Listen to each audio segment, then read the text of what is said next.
안녕하십니까. 매일신문 뉴스 박소윤입니다. 첫 소식입니다. 김정일 북한 국방위원장이 지난 17일 오전 숨진 것으로 확인됐습니다.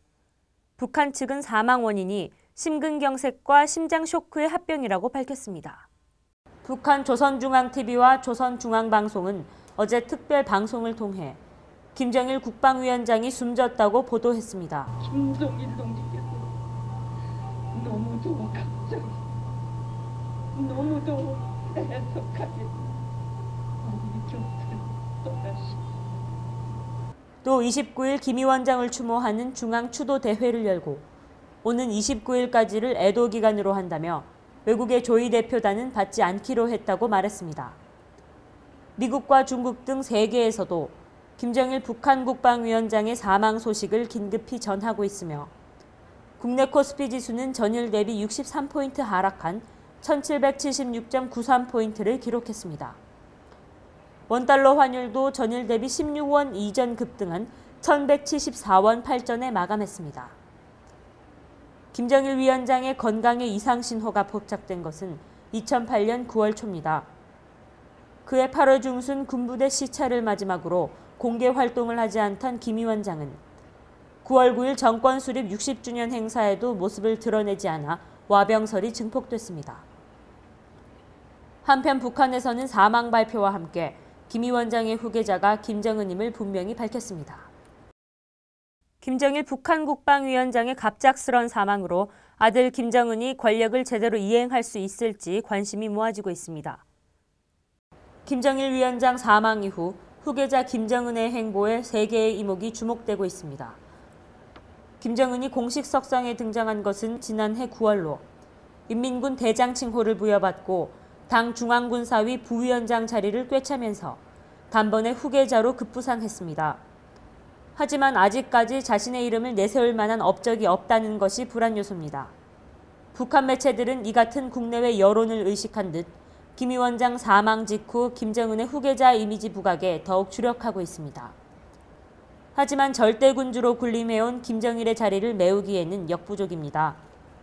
북한이 김정일 위원장의 사망 소식을 이틀 뒤에 공식 발표한 것도 최고 권력의 공백에 따른 후유증을 최소화하기 위한 것으로 보입니다.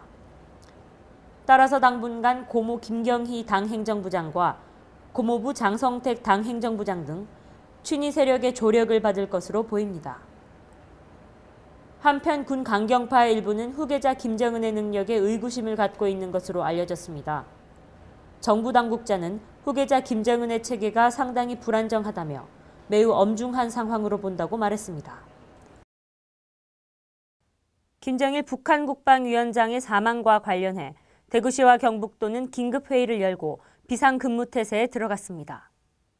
북한 김정일 국방위원장 사망에 따라 대구 경북 지역 안보태세가 강화됐습니다.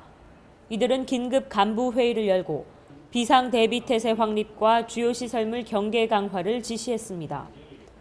김범일 대구시장은 이날 간부회의에서 사이버 공격에 대비해 전산실 등 정보통신 기반 보호 체계를 철저히 점검할 것을 촉구했습니다. 이에 따라 각 기관은 외부인 출입의 보안 검색을 강화하고 청원경찰 확대 편성 등 별도 지시가 있을 때까지 경비를 강화하게 됩니다.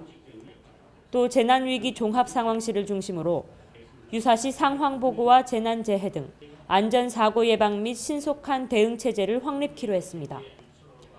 대구시와 경북도는 시민들이 일상생활에 전념할 수 있도록 최선을 다하겠다고 약속했습니다. 한글을 배우지 못한 성인을 위한 성인 문해학교 입학식이 열렸습니다. 대구 명독초등학교에서 한글을 배우지 못한 성인을 위한 성인 문해학교 입학식이 열렸습니다. 두 번째를 맞이한 성인 문해학교는 초등 교육을 놓친 성인들에게 배움의 기회를 주기 위해 마련된 곳입니다. 교육청이 직접 운영하면서 국가가 공인한 초등학교 졸업장을 주는 곳은 이곳이 처음입니다. 지난번 학교 우리 개학할 때 선발되지 못한 분이 한 40여 분 계셨습니다. 그 할머니 너무 안타까워서 새로 추가로 그분들 모집해서 1차 모집한 분들과 같이 내년 8월에 졸업하실 수 있도록 그렇게 준비를 하였습니다. 진행되는 프로그램은 1단계에서 3단계로 구성되며 연간 수업 시수는 1단계 160시간, 2단계와 3단계 각 240시간으로 모두 640시간을 이수해야 합니다. 현재 대구에서 한글을 완벽히 깨우치지 못해 문자 해득 교육이 필요한 잠재적 수요자는 27만 6,778명으로 대구 전체 인구의 11.4%에 이릅니다. 유통경쟁 시장이 갈수록 치열해지고 있습니다. 대구백화점도 해외 브랜드 사업을 통해 돌파구를 마련하고 있습니다. 대구백화점은 19일 오전 대백프라자에서 독일의 가죽 브랜드 브리의 품평회를 열었습니다. 대백은 브리의 국내 독점 판매권을 확보하고 본점을 비롯해 전국 유통망을 구축합니다. 대백은 이탈리아의 모나리, 세꿈샤, 독일의 바셋 등 여성 의류 브랜드 수입 사업을 운영하다 2003년 중단한 이후 8년 만에 사업을 재개했습니다. 또 브리에 이어 이탈리아, 프랑스 등의 가죽 브랜드 2개, 의류 브랜드 1개 등을 추가로 도입할 계획입니다. 현재 경쟁 환경이 상당히 치열해지고 대기업들의 진출에 따라서 당사가 옷사인 그 유통 산업을 좀 더 튼튼히 하자는 뜻에서 새로운 차별화 전략과 새로운 고객들의 니즈 변화에 대응하기 위한 그 일환책으로서 지난 7월 1일 해외 사업팀을 신조직하여서 이 독일 브랜드 브리를 런칭하게 되었습니다.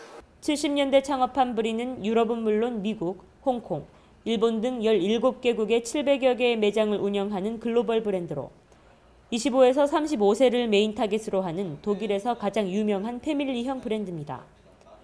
특히 독창적인 디자인, 엄선된 소재, 정교한 제작 기술을 결합해 최근 4년간 50여 개의 디자인 관련상을 수상하는 등 혁신적인 브랜드로 인기가 높습니다. 대구백화점은 브리의 브랜드 인지도를 높이기 위해 전문 광고대 행사를 통해 체계적인 광고와 홍보를 진행해 나간다는 방침입니다. 우리나라는 고기압의 영향을 받다가 북쪽을 지나는 약한 기압골의 영향을 받겠습니다. 낮 동안에는 화창한 날씨를 보이겠고 밤부터는 다소 구름이 많은 날씨를 보이겠습니다. 대구 아침 최저기온 영하 1도, 낮 최고기온 6도로 예상됩니다. 이상으로 12월 20일 매일신문 뉴스를 마치겠습니다. 시청해주신 여러분 감사합니다.